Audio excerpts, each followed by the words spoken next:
Hola, ¿cómo están? Soy el doctor Franco Lotito y junto con saludarlos muy cordialmente, los invito para que me acompañen en este nuevo podcast de País Lobo, donde quiero analizar un tema que he titulado Creatividad e imaginación, ¿solo para genios? Albert Einstein, científico y ganador del Premio Nobel de Física, decía que la creatividad es la inteligencia divirtiéndose. La creatividad es aquella capacidad que tienen algunas personas de dar respuestas originales frente a diversos problemas y desafíos con los que se enfrenta un determinado sujeto día a día.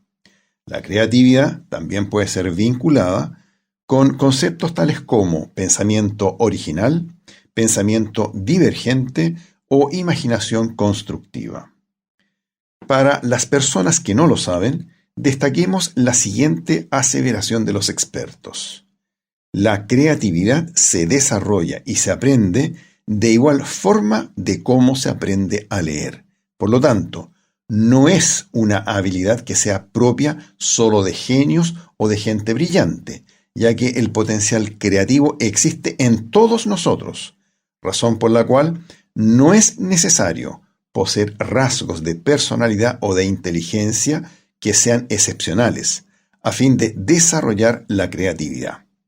La creatividad representa un poder sin límites, pero está coartada demasiado a menudo por y es prisionera de una educación errada y de mala calidad. Albert Einstein, en su fructífera vida como científico, expresó varios pensamientos en relación con la creatividad. En una de estas reflexiones, Einstein señaló que la lógica te llevará de A a B, pero la imaginación te llevará a todas partes.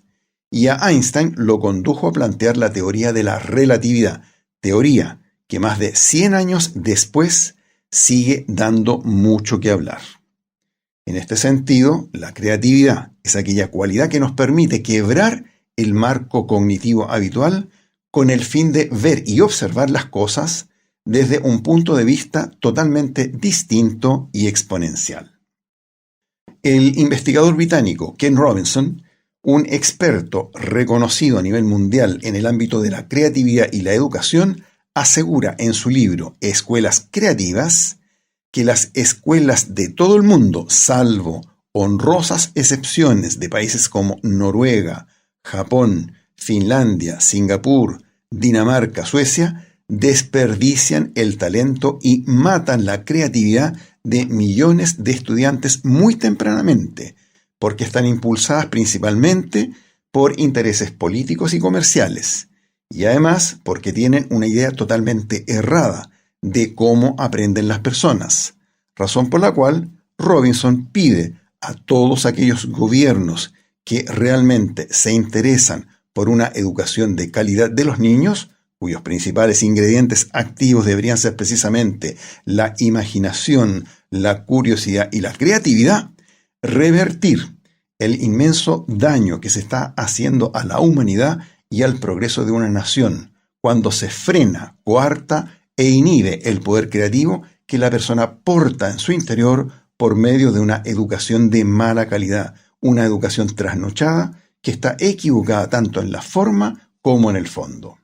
Diversos investigadores han demostrado que la educación formal actual anula la creatividad infantil, dando lugar a personas adultas poco curiosas intelectualmente, pasivas, sin capacidad de respuesta y cuasi ignorantes. Se habla incluso de la existencia de las personas analfabetas funcionales, es decir, de personas que alguna vez aprendieron a leer y a escribir, pero quienes por desuso olvidaron y o perdieron estas habilidades.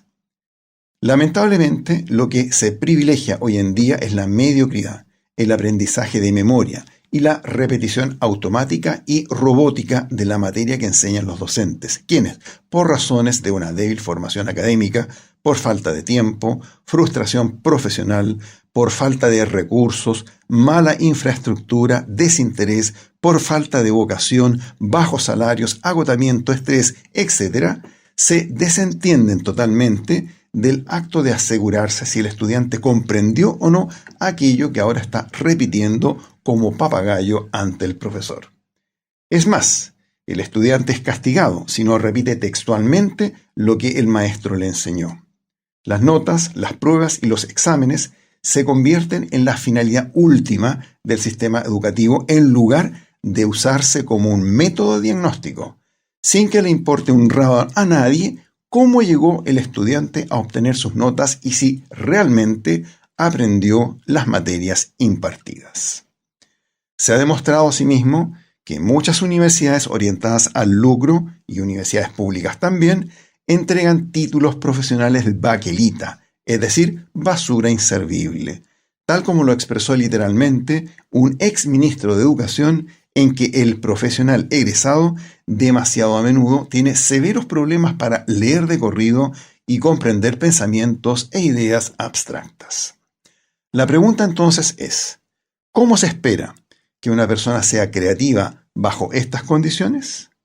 Respecto de los datos entregados, el experto en creatividad Ken Robinson hace una afirmación que resulta atemorizante.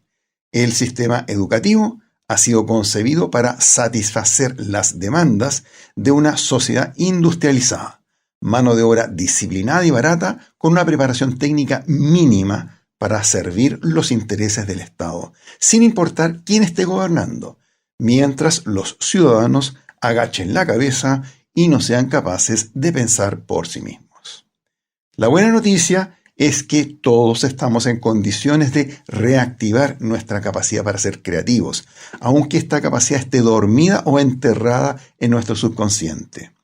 Frente a esta realidad, los padres que tienen hijos pequeños tienen un tremendo desafío por delante: lograr que la curiosidad y el pensamiento creativo de sus hijos gane espacio, puedan crecer y desarrollarse sin limitaciones.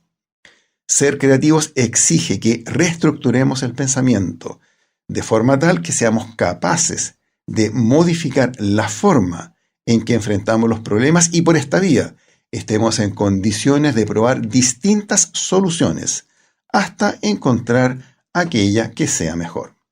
Es por ello que los padres deben preocuparse por e involucrarse en la educación de sus hijos, ya que el origen de la personalidad creativa hay que formarla y forjarla en los primeros años de vida.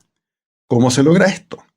Cuando los niños tienen la libertad y la posibilidad de imaginar, cuestionar, transformar y cambiar las ideas preconcebidas por intermedio del apoyo de dibujos, movimientos corporales, realizando juegos, explorando espacios y cosas nuevas, dando rienda suelta a su imaginación y alimentando la insaciable curiosidad del niño sin que se los castigue por equivocarse. Son pocos los maestros, y menos aún los padres, que son capaces de responder día tras día con paciencia, con agrado y con respuestas que además tengan un fundamento a la base, la eterna y típica pregunta infantil: profesor, papá, mamá, ¿por qué? Y hasta ahí queda la pregunta. Muchas gracias por escuchar, que tengan una excelente jornada y hasta muy pronto.